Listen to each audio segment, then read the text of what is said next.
میں آپ کو بتاؤں ان کی خشیت کا عالم کیا، ان کے خوف کا عالم کیا۔ یاد رکھنا آج مسلمانوں کا حال یہ ہو گیا ہے، ہیرو ہیروئن کے جدائی کے مناظر فلموں میں دیکھتے ہیں تب ان کی آنکھوں میں آنسو آتے ہیں، سیریلوں میں جذباتی مناظر دیکھتے ہیں تو بھی ان کی آنکھوں میں آنسو آتے ہیں، کوئی ایکسیڈنٹ دیکھتے ہیں ان کی آنکھوں میں آنسو آتے ہیں، 500 کی نوٹ گم ہو جائے آنکھوں میں آنسو آتے ہیں، کوئی مر جائے آنکھوں میں آنسو آتے ہیں۔ میں پوچھنا چاہتا ہوں میری قوم کے جوانوں، سب کو یاد کر کے، غموں کو یاد کر کے، ہیرو ہیروئن کے جدائی کے مناظر کو دیکھ کر روتے ہو؟ کیا کبھی اپنے گناہوں کو یاد کر کے بھی روئے؟ کیا کبھی اللہ کے خوف سے بھی روئے؟ کیا کبھی خدا کی خشیت سے بھی روئے؟ مجھے بتاؤ۔ لوگ کہتے ہیں مولانا پہلے ہم بادشاہ تھے، میں کہتا ہوں جب تک راتوں کو رونے والے تھے تب تک ہم بادشاہ تھے۔ اللہ اکبر۔ لوگ کہتے ہیں مولانا پہلے ہم آقا تھے اب ہم گداگری کر رہے ہیں، میں کہتا ہوں جب تک مسلمان خدا کی خشیت سے روتا رہا، جب تک مسلمان اللہ کے خوف سے روتا رہا۔ بلکہ آپ کو بتاؤں ایک مرتبہ ام المومنین سیدہ عائشہ صدیقہ نے پوچھا یا رسول اللہ صلی اللہ علیہ وآلہ وسلم یہ بتائیں کیا گنہگار بھی کوئی جنت میں بے حساب جا سکتا ہے؟ کوئی گنہگار بھی بے حساب جنت میں جائے گا؟ آقا فرماتے ہیں ہاں عائشہ، کچھ گنہگار ایسے ہیں جن کو اللہ بے حساب جنت عطا فرمائے گا۔ تو ام المومنین نے پوچھا آقا کچھ گنہگاروں کو بے حساب بھی جنت ملے گی، وہ کون ہے؟ تو میرے آقا فرماتے ہیں جو دنیا میں تنہائی میں اپنے گناہوں کو یاد کر کر کے اللہ کے خوف سے روتے ہوں گے، ایسے لوگوں کو اللہ جنت میں بے حساب داخل فرمائے گا۔ اللہ اکبر۔ میرے آقا صادق و مصدوق مصطفیٰ کریم صلی اللہ علیہ وآلہ وسلم غیب دا نبی فرماتے ہیں کوئی اللہ کے خوف سے روئے اور مکھی کے سر کے برابر اس کی آنکھ سے آنسو نکل آئے، اللہ اس کے چہرے پر جہنم کی آگ کو حرام کر دیتا ہے۔ مجھے افسوس ہے میری قوم کو سیریلوں پر تو رونا آتا ہے، میری قوم کو ہیرو ہیروئن کی جدائی پر تو رونا آتا ہے، میری قوم کو اپنے اعمال پر رونا کیوں نہیں آتا؟ آج کی آپ کو بتاؤں کتنے افسوس کا مقام ہے، ہم گناہ کر کے بھی نہیں اللہ سے ڈرتے۔ ہمارے اسلاف نیکیاں کر اللہ سے ڈرا کرتے تھے، ان کے دلوں میں خشیت کا عالم کیا تھا نہیں جانتے۔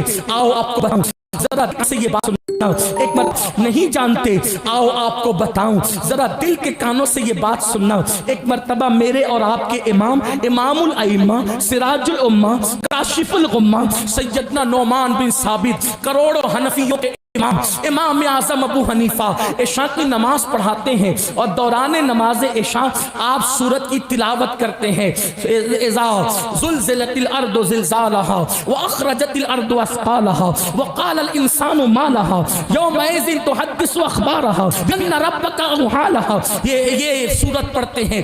کیا ہے اس سورت کا مطلب؟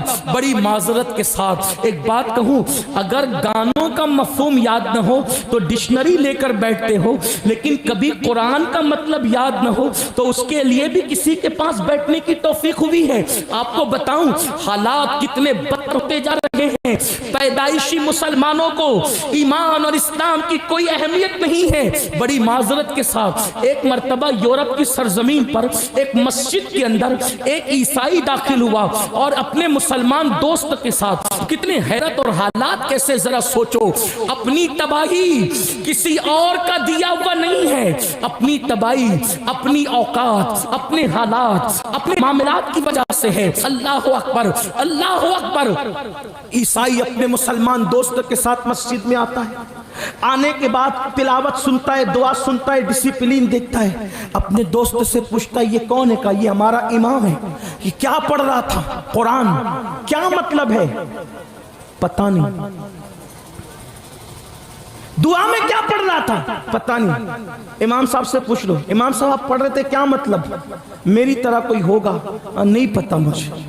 دعا میں کیا کر رہے تھے؟ اللہ سے مانگ رہے تھے، کیا مانگ رہے تھے؟ کیا مطلب ہے؟ نہیں پتہ۔ اس نے حسرت سے کہا جو قوم اپنے اللہ سے جو مانگے اس کو اس کا مطلب بھی معلوم نہ ہو، جو قوم اپنے اللہ سے عرضی پیش کرے اس کا مطلب بھی معلوم نہ ہو۔ مجھے بتاؤ دنیا کی آفیسوں میں نوکری کرنے کے لیے انگریزوں کی زبان تو سیکھ لی، کیا اپنے اللہ کی بارگاہ میں سرخرو ہونے کے لیے قرآن کی زبان سیکھنے کی جستجو بھی ہے؟ ہم انگریزی زبان کے مخالف نہیں ہیں، ہمارے مذہب نے ہر زبان سیکھنے کا حکم دیا، لیکن پوچھنا چاہتا ہوں اپنے دشمنوں کی زبان دنیا جیتنے کے لیے تو سیکھ لی، آخرت کی سرخروئی کے لیے چند صورتوں کا ترجمہ بھی یاد نہ کر سکے؟ اور آپ کو ترجمے کے یاد کرنے کے لیے کہیں اور آنے جانے کی ضرورت نہیں ہے، تمہارے یہاں تو احمد رضا جیسا مفسر موجود ہے جس نے کنز ایمان کی شکل میں ایمان کا خزانہ عطا کیا ہے۔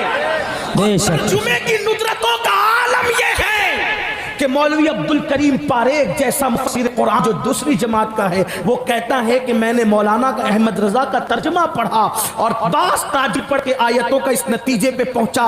مولانا عبدالکریم پاریک کی بات کر رہا ہوں، میں اپنی بات نہیں کر رہا ہوں۔ عبدالکریم پاریک صاحب کہتے ہیں کہ میں امام احمد رضا کا کنز ایمان پڑھنے کے بعد اس نتیجے پر پہنچا کہ اگر بفرض محال قرآن اردو زبان میں نازل ہوتا تو جو مولانا نے ترجمہ کیا ہے بعض آیتیں بالکل اس کے مشابہ۔ سبحان اللہ سبحان اللہ۔ ایسا قرآن کا ترجمہ کرنے والا ہماری جماعت میں موجود ہے، اور ہمیں قرآن کی چند صورتوں کا ترجمہ بھی یاد نہیں۔